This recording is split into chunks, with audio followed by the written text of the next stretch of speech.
സംസ്ഥാനത്തെ ലഹരി വ്യാപനത്തിനെതിരെ സമഗ്ര പദ്ധതി തയ്യാറാക്കാൻ സെക്രട്ടറി തല സമിതി രൂപീകരിച്ചു.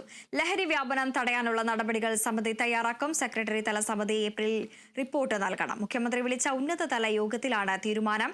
വിവരങ്ങളുമായി വിനയ ചേരുന്നു. വിനയ, യോഗത്തിലെ പ്രധാന തീരുമാനങ്ങൾ എന്തൊക്കെയാണ്? വൃന്ദ, സംസ്ഥാനത്ത് ലഹരി വ്യാപനം കൂടിയ സാഹചര്യത്തിലാണ് മുഖ്യമന്ത്രി ഒരു ഉന്നതതല യോഗം വിളിച്ചിട്ടുണ്ടായിരുന്നത്. അതിലാണ് ഈ പ്രധാനപ്പെട്ട തീരുമാനങ്ങൾ അടക്കമുണ്ടായിരിക്കുന്നത്. ഈ സംസ്ഥാനത്തെ ലഹരി വ്യാപനം തടയുന്നതിന് വേണ്ടി ഒരു പദ്ധതി ആവിഷ്കരിക്കാനാണ് നിർദ്ദേശം നൽകിയിരിക്കുന്നത്. സെക്രട്ടറി തല പദ്ധതിയാണ് ആവിഷ്കരിക്കാൻ നിർദ്ദേശം രൂപീകരിച്ചിരിക്കുന്നത്.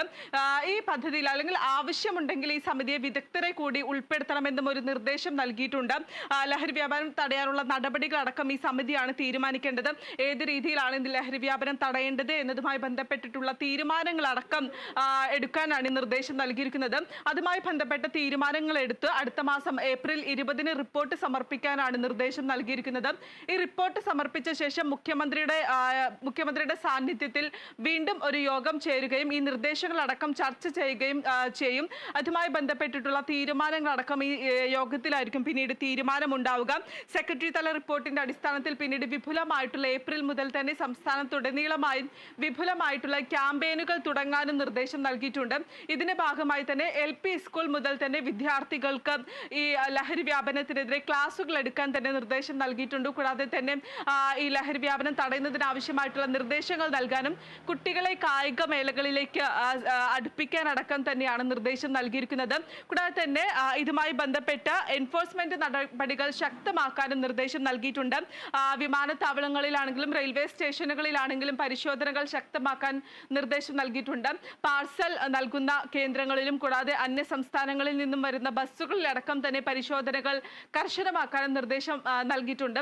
ആവശ്യമെങ്കിൽ മറ്റു അന്യ സംസ്ഥാനത്തുള്ള പോലീസ് ഉദ്യോഗസ്ഥരുടെ കൂടെ സഹായം തേടാനും ഒരു തീരുമാനം അല്ലെങ്കിൽ നിർദ്ദേശം നൽകിയിട്ടുണ്ട്.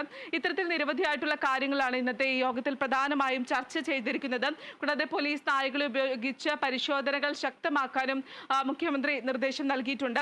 ഈ കുട്ടികളെ കായിക രംഗത്തേക്ക് ആകർഷിക്കാൻ കൂടുതൽ പരിപാടികൾ സംഘടിപ്പിക്കണം തുടങ്ങിയ കാര്യങ്ങളും മുഖ്യമന്ത്രി ഇന്ന് ചേർന്ന ഉന്നതതല യോഗത്തിൽ വിശദീകരിച്ചിട്ടുണ്ട്. ഹോസ്റ്റലുകളിലാണെങ്കിലും പൊതുയിടങ്ങളിലാണെങ്കിലും പരിശോധനകൾ ശക്തമാക്കണം, അല്ലെങ്കിൽ ലഹരി വിമുക്തമാണോ എന്നത് പരിശോധിക്കണം, കർശനമാക്കണം തുടങ്ങിയ നിർദ്ദേശങ്ങളും മുഖ്യമന്ത്രി ഈ യോഗത്തിൽ ചർച്ച ചെയ്തിട്ടുണ്ട്. ഇത്തരത്തിൽ ഈ സംസ്ഥാനത്ത് ലഹരി വ്യാപനം കൂടിയ ഒരു സാഹചര്യത്തിൽ തന്നെയായിരുന്നു ഇന്ന് മുഖ്യമന്ത്രിയുടെ നേതൃത്വത്തിൽ ഒരു ഉന്നതതല യോഗം ചേർന്നിട്ടുണ്ടായിരുന്നത്. മന്ത്രിമാരാണെങ്കിലും മന്ത്രി MP രാജേഷ്, R ബിന്ദു തുടങ്ങിയ മന്ത്രിമാരടക്കം തന്നെ ഈ യോഗത്തിൽ പങ്കെടുത്തിട്ടുണ്ടായിരുന്നു. എന്തായാലും അടുത്ത മാസം മുതൽ തന്നെ സംസ്ഥാന വ്യാപകമായി ക്യാമ്പുകൾ സംഘടിപ്പിക്കാനാണ് ഇപ്പോൾ പൊതുവായി ഒരു തീരുമാനം ഉണ്ടാക്കിയിരിക്കുന്നത്. കൂടാതെ തന്നെ ഒരു സമിതി രൂപീകരിച്ചിട്ടുണ്ട്. ഈ സമിതിയുടെ സാന്നിധ്യത്തിലായിരിക്കും അല്ലെങ്കിൽ ഈ സമിതി ആയിരിക്കും എത്തരത്തിലായിരിക്കും ഈ ലഹരി വ്യാപനം തടയുന്നത് എന്നതുമായി ബന്ധപ്പെട്ടിട്ടുള്ള നിർദ്ദേശങ്ങളും ക്യാമ്പയിനുകളടക്കം സംഘടിപ്പിക്കുക. എന്തായാലും അടുത്ത മാസം തൊട്ട് തന്നെ വിപുലമായിട്ടുള്ള പരിപാടികൾ ആരംഭിക്കും. വൃന്ദ. ശരി വിനയ.